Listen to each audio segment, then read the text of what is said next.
Volume 1, Book 8, number 417. Narrated by Itban bin Malik, who was one of the companions of Allah's Apostle and one of the Ansars who took part in the Battle of Badr.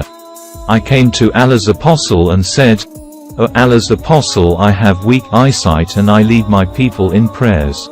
When it rains, the water flows in the valley between me and my people, so I cannot go to their mosque to lead them in prayer. O Allah's Apostle, I wish you would come to my house and pray in it so that I could take that place as a masala. Allah's Apostle said, Allah willing, I will do so. Next day after the sun rose high, Allah's Apostle and Abu Bakr came and Allah's Apostle asked for permission to enter. I gave him permission and he did not sit on entering the house, but said to me, Where do you like me to pray? I pointed to a place in my house. So Allah's Apostle stood there and said, Allahu Akbar.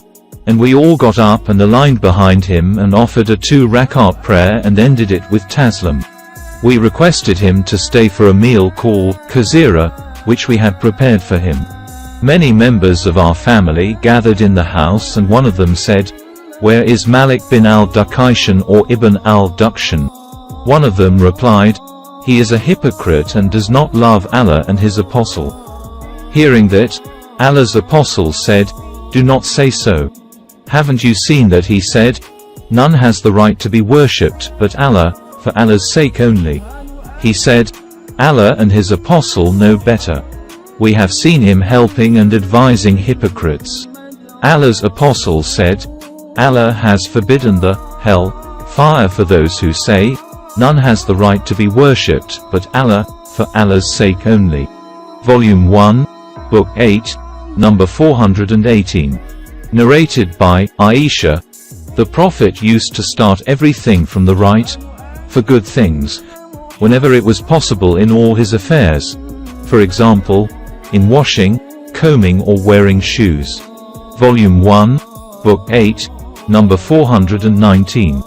Narrated by Aisha, Habiba and Salama mentioned about a church they had seen in Ethiopia in which there were pictures.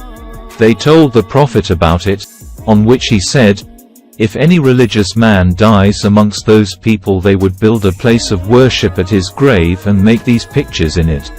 They will be the worst creature in the sight of Allah on the day of resurrection. Volume 1, Book 8, number 420. Narrated by Anas, when the Prophet arrived Medina, he dismounted at Awali-i Medina amongst a tribe called Banu Amr bin Auf.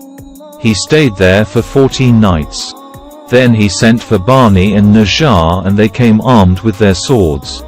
As if I am looking, just now, as the Prophet was sitting over his Rahila, mount, with Abu Bakr riding behind him and all Banu and Najjar around him till he dismounted at the courtyard of Abu Ayyub's house. The Prophet loved to pray wherever the time for the prayer was due, even at sheepfolds. Later on, he ordered that a mosque should be built and sent for some people of Banu and Najjar and said, O Banu and Najjar, suggest to me the price of this walled piece of land of yours. They replied, No. By Allah, we do not demand its price except from Allah. Anas added, There were graves of pagans in it and some of it was unleveled and there were some date palm trees in it. The Prophet ordered that the graves of the pagans be dug out and the unleveled land be level-led and the date palm trees be cut down. So all that was done. They aligned these cut date palm trees towards the Qibla of the mosque, as a wall, and they also built 2 stone side walls of the mosque. His companions brought the stones while reciting some poetic verses. The Prophet was with them and he kept on saying, There is no goodness except that of the hereafter, O Allah. So please forgive the Ansars and the emigrants. Volume 1, Book 8, number 421. Narrated by Abu al-Tayr, Anas said, The Prophet prayed in the sheepfold. Later on I heard him saying, He prayed in the sheepfolds before the construction of the mosque. Volume 1, Book 8, number 422. Narrated by Nafi, I saw Ibn Umar praying while taking his camel as a sutra in front of him, and he said, I saw the Prophet doing the same. Volume 1, Book 8, number 423. Narrated by Abdullah bin Abbas.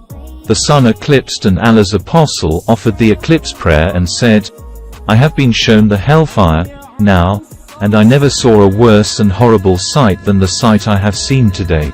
Volume 1, Book 8, number 424. Narrated by Ibn Umar. The Prophet had said, offer some of your prayers, nawafil, at home, and do not take your houses as graves. Volume 1, Book 8, number 425. Narrated by Abdullah bin Umar. Allah's apostle said, do not enter the places of these people where Allah's punishment had fallen unless you do so weeping. If you do not weep, do not enter the places of these people, because Allah's curse and punishment which fell upon them may fall upon you. Volume 1, Book 8, number 426. Narrated by Aisha.